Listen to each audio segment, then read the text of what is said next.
I got the grills off, and they're really easy to snap off. This is a spring-loaded clip. There's one on either side of the bottom that holds the grill in place. Very nice design there. You'll never see that anymore in anything new. But here's what I found. The fan blade, it's not even hand tight. In fact, I might even be able to get it off without even loosening it up anymore. As for bearings, absolutely no vertical movement. Very nice. And very minimal push-pull or horizontal movement on the shaft. Just enough play. And it spins very freely. There is no dragging at all. So I think this fan might have some serious potential. It was obviously oiled, possibly on a regular basis. There is oil all over the inside of this fan. It's actually disgusting. That's me after I picked this thing up. I was happy. I found an original Lakewood in almost perfect condition. So let's finish the teardown and clean her up. Alright, got the motor disassembled, cleaned up. It's actually in very good condition. Not a lot of dust buildup, but there is a lot of oil in these coils. I don't like to see that. It tells me that the motor was over-oiled at some point. And if those coils ever got hot enough, could potentially burst into flames, but you know. Here's the switch assembly. I've got to remove it from here, and I've got to lubricate the sliding mechanism. I've cleaned the inside of the cage, or the housing. I'm having a hard time getting inside here. This is where those little spring clips mount. And there's a little bit of paint damage up here on the top, but I'm not going to worry about that. I mean, that's really the worst of it. Other than that, it's in very, very good condition. Here's the handle before cleaning. This is what the paint looked like when it was new. See how close to that we can get.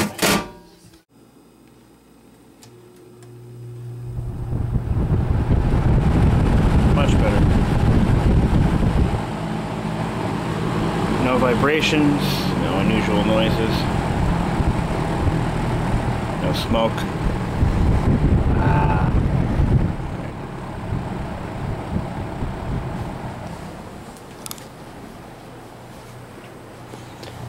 Cleaned up real nice. Look at that. All original paint. Very nice. Very nice. Okay, we have finished the restoration as best as I can. You'll notice there are a few blemishes on the top side of the fan. There's a few spots here of rust. Well, it's not really rust, but the paint has chipped away. And there's a couple of stains that I couldn't get out. Whether or not I'm going to refinish the top of the fan or not is up in the air. I haven't really decided what I'm going to do, but I'm going to leave it alone for now. The grill has been cleaned with steel wool and WD-40. That gets rid of all the rust. I might do it again. I think I see a few spots that I missed. The blades have been polished with carnauba wax. And I'm very, very pleased with the way it came out. And I didn't have to replace or readjust anything. I just disassembled it, cleaned it, reassembled it. Done. I soaked the oil pads in motor oil. I used the detergent-free SAE 20, I think it's SAE 20,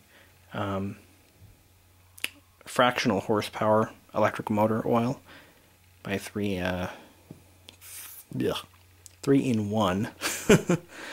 Anyway, wiring is in very good condition. Replaced one spade connector in the switch assembly. Other than that, that's it. So we'll hear it run. Start it off on low, work our way to high, and then stop.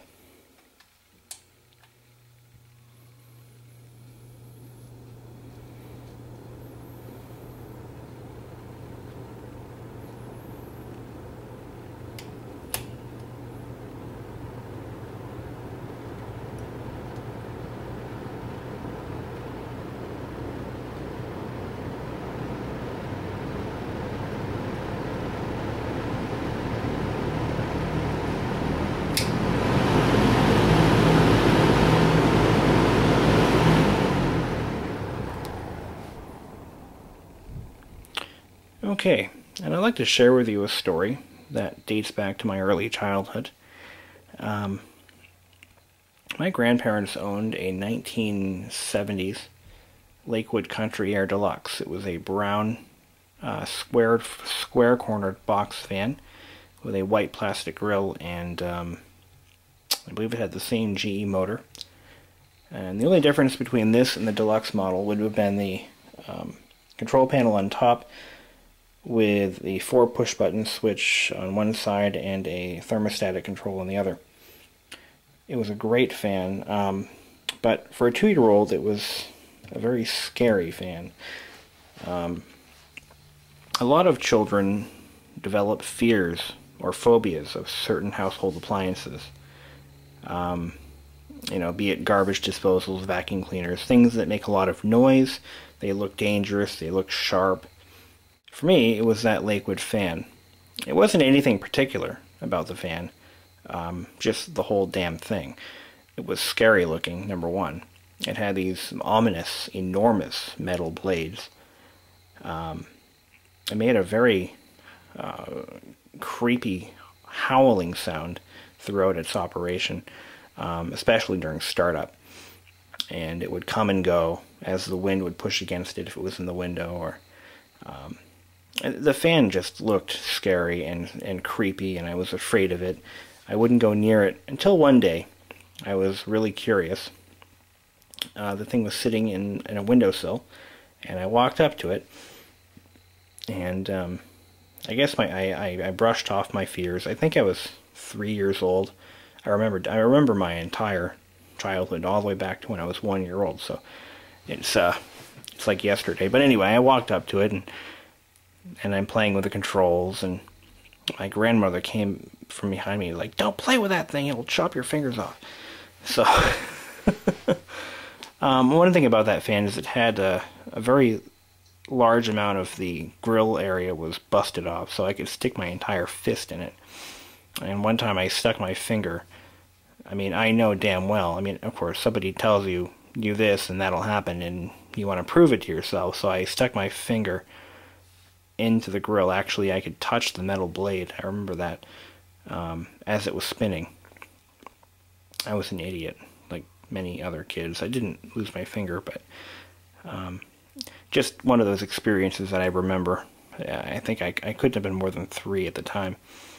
But this thing, I mean, it was so scary looking, and and I think it had a little bit to do with an experience that I had. I was watching a horror movie, and I think I was 2.5, maybe 3, and the movie took place in the ocean, and there was an ocean liner with a 3-bladed propeller, and there was somebody trying to escape, and they were underneath the ship, and they got chopped up in the blades. And I just remember watching that, and I noticed how much these blades looked in comparison to a ship's propeller. So that kind of planted fear into my mind, I think. But I overcame that fear, and I started collecting fans as a teenager. Go figure. But anyway, so it all started with one of these. A Lakewood Country-Aire. A newer model, but nevertheless, it was a Lakewood Country-Aire that got me interested in collecting vintage fans. So I thought I'd share that with you, and I finally, for the first time ever, have procured one. So this is an earlier model, of course, but I'm glad I found one of these, because these are harder to find, and they're built better. They're actually built much better. The metal is much thicker. And this particular one is a lot quieter. It doesn't have that howling sound that the later models had. And it has these awesome grill clips. You just flip this up like that. It's a spring-loaded clip, and you can easily remove the grill, just like so. Putting it back on is just as easy. Just line it up with these top clips, like that. Oops. Trying to do it one-handed, a little difficult. But anyway, Just press on it like so, and it snaps back in place. Easy cleanup.